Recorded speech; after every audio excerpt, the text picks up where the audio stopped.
सरिता की शादी एक अच्छे परिवार में हुई है। उसका पति रोहन उसे बहुत प्यार करता है। घर में उसकी सास शांति और ननद मीनाक्षी भी है, जो सरिता के किसी काम में दखल अंदाजी नहीं करती। लेकिन फिर भी सरिता को ऐसा लगता है कि दुनिया की सबसे ज्यादा बेचारी बहू वही है और सबसे ज्यादा अत्याचार उसी पर हो रहा है। माँ जी, ये लीजिए आपकी चाय। अरे बहू, तूने इतनी ज्यादा चीनी क्यों डाल दी चाय में? हाय हाय माँ जी, मैंने तो उतनी ही मीठी बनाई है जितनी मीठी आपको पसंद है। माँ जी, आपको तो मेरे हाथ की चाय अच्छी ही नहीं लगती। जब देखो कुछ न कुछ कमी निकाल ही देती हो। अरे बहू, तू एक बात के पीछे ही पड़ जाती है। मैंने ऐसा कब कहा कि तू रोज चाय खराब बनाती है? सरिता अपने कमरे में चली जाती है और फोन उठाकर अपनी माँ से बात करती है। हेलो माँ, कैसी हो आप? क्या कर रही हो? मैं तो ठीक हूँ, पर तू बता तेरा मूड कैसा है? तेरी आवाज से लग रहा है कि कुछ तो हुआ है तेरे ससुराल में। अरे क्या बताऊँ माँ, यहाँ तो हर समय मेरे साथ बहुत बुरा व्यवहार होता है। मैंने अपनी सास के लिए इतनी अच्छी चाय बनाई, लेकिन मेरी सास चाय पीते ही मुझे 4 बातें सुना दी। बेटी, तू इतनी छोटी छोटी बातों पर ध्यान ही क्यों देती हो? तुम्हारी सास ने कुछ बोल भी दिया तो क्या हो गया? वो बड़ी है ना तुझसे। माँ ने इतना समझाया, लेकिन इस बात का सरिता पर कोई असर नहीं हुआ। अपनी बेचारी बहू की छवि वो बदलना ही नहीं चाहती। अगली सुबह सब नाश्ते की टेबल पर बैठकर नाश्ता कर रहे थे, तभी सरिता ने अपने पति से कहा, सुनिए जी, मुझे ना आज बाजार से कुछ सामान लेकर आना है। आज आप ऑफिस से आने के बाद मुझे लेकर चलना ना। भाभी, मुझे भी कुछ किताबें खरीदनी है। आप दोनों जा ही रहे हो तो मेरी किताबें भी ले आना। लो, अभी तो बात ही की है बाजार जाने की तो एक फरमाइश आ गई। माँ जी, आप भी बता दो कुछ, और हाँ, मोहल्ले वालों से भी बोल दो अगर वो कुछ मंगवाना चाहते हो तो।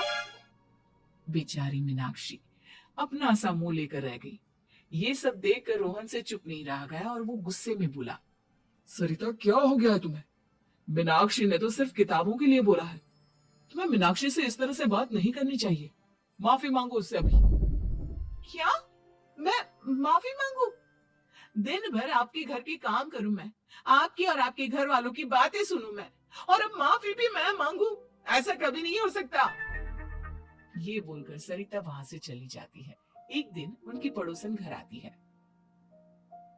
अरे सरिता, क्या कर रही है? और क्या करूंगी भाभी जी, बस घर का काम ही कर रही हूँ। आप बताओ कैसे आना हुआ? अरे मैं तो तुम्हारा हालचाल पूछने आई थी, लेकिन तुम तो बिजी लग रही हो। कोई बात नहीं, मैं बाद में आ जाऊंगी। और क्या करूं भाभी जी, जब से शादी होकर आई हूँ ना, बस काम ही कर रही हूँ। और इस घर में ना कोई मेरी कदर नहीं करता। पति है जो बस घर से ऑफिस, ऑफिस से घर। ननद को तो कॉलेज से फुर्सत नहीं। बची सास तो उनका सारा समय मेरी गलतियां निकालने में लग जाता है। अरे ये क्या कह रही हो सरिता? तुम्हारी सास तो पूरे मोहल्ले में तुम्हारी तारीफ करती फिरती है कि तुम बहुत अच्छी हो, पूरा घर तुम्ही ने संभाल रखा है। हाँ तो क्या हुआ? इसमें गलत क्या कहती है? सच्ची तो कहती है। मेरी मर्जी के बिना इस घर का पत्ता भी नहीं हिलता। शाम को जब रोहन घर आया तो उसने सबसे कहा, कल हम सबको मौसी जी के घर जाना है। उनकी बेटी की शादी है। सब अपनी अपनी पैकिंग कर लो, सुबह होते ही निकल जाएंगे। और सरिता, तुम कान खोलकर सुन लो, वहां जाकर किसी की बुराई भलाई शुरू मत कर देना, नहीं तो मुझसे बुरा कोई नहीं होगा। हाय हाय जी, आप तो ऐसे कह रहे हो जैसे मैं सुबह शाम सबकी बुराई करती फिरती हूँ। आज तक कोई कह नहीं सकता कि मैंने किसी की पीठ पीछे किसी के बारे में कोई बुरी बात बोली हो तो। अरे बस बहू, बात को और ज्यादा आगे मत बढ़ा। हमें सब पता है तो हमारे साथ क्या व्यवहार करती है। ये बात घर तक रखना, शादी में किसी को कुछ मत बोलना, नहीं तो सब कहेंगे कि शांति की बहू कितना बोलती है। हाँ हाँ, सब कुछ तो मैं ही बोलती हूँ ना। आप लोग तो हर समय फूलों की बारिश करते रहते हो मेरे ऊपर। सारी गलती मेरी है जो मैं इस घर में आई। सबका कितना ध्यान रखती हूँ, लेकिन फिर भी मेरी तो आप लोगों की नजर में कोई कदर ही नहीं है। अगली सुबह सब लोग मौसी जी के घर पर चले जाते हैं। वहां पर शादी का माहौल होता है। सब जगह चहल पहल होती है, बहुत सारे मेहमान आए हैं। सरिता को वहां बहुत अच्छा लग रहा है। वो अपने मन में सोचती है, यहाँ कितना अच्छा लग रहा है, कितनी रौनक है। मैं यहाँ किसी से ज्यादा बात नहीं करूंगी। अगर मेरे मुंह से कुछ ऐसा वैसा निकल गया तो रोहन जी तो मुझसे गुस्सा हो जाएंगी। सरिता ये सब सोच ही रही थी कि वहां रोहन की कजिन साक्षी आ गई और सरिता से बोली, आप सरिता भाभी हो ना? जितना आपके बारे में सुना था, आप तो उससे भी ज्यादा सुंदर हो। हाँ वो तो है, मेरी सुंदरता की तारीफ सब करते हैं। मेरे मायके में तो सब यही बोलते हैं कि रोहन जी की किस्मत बहुत अच्छी है जिन्हें मैं मिली। लेकिन आप कौन है? मैंने आपको पहचाना नहीं। मैं रोहन भैया की कजिन हूँ। आपकी शादी पर नहीं आ पाई थी ना, इसलिए आप मुझसे मिली नहीं कभी। शांति मौसी और मीनाक्षी आपकी बहुत तारीफ करते हैं। क्या कहा तुमने? मेरी तारीफ? कभी नहीं। मेरे ससुराल वाले कभी मेरी तारीफ कर ही नहीं सकते। मैं इतनी अच्छी हूँ, मेहनती हूँ, लेकिन उन्हें तो मेरी कदर ही नहीं। सारा दिन घर का काम करती हूँ, फिर भी मेरी सास ना मुझे सुनाती रहती है, और पति भी मेरी सास की साइड लेते हैं। ना कभी बाहर ले जाते हैं, ना कहीं घुमाने। अगर घुमाने के लिए कभी बोल भी देना तो उनकी बहन बीच में आ जाती है। मैं कैसे रह रही हूँ उस घर में, ये मैं ही जानती हूँ। सरिता की ये बातें सुनकर साक्षी को बड़ी हैरानी हुई। अब वो हर किसी के सामने अपनी बड़ाई और ससुराल वालों की बुराई करने लगी।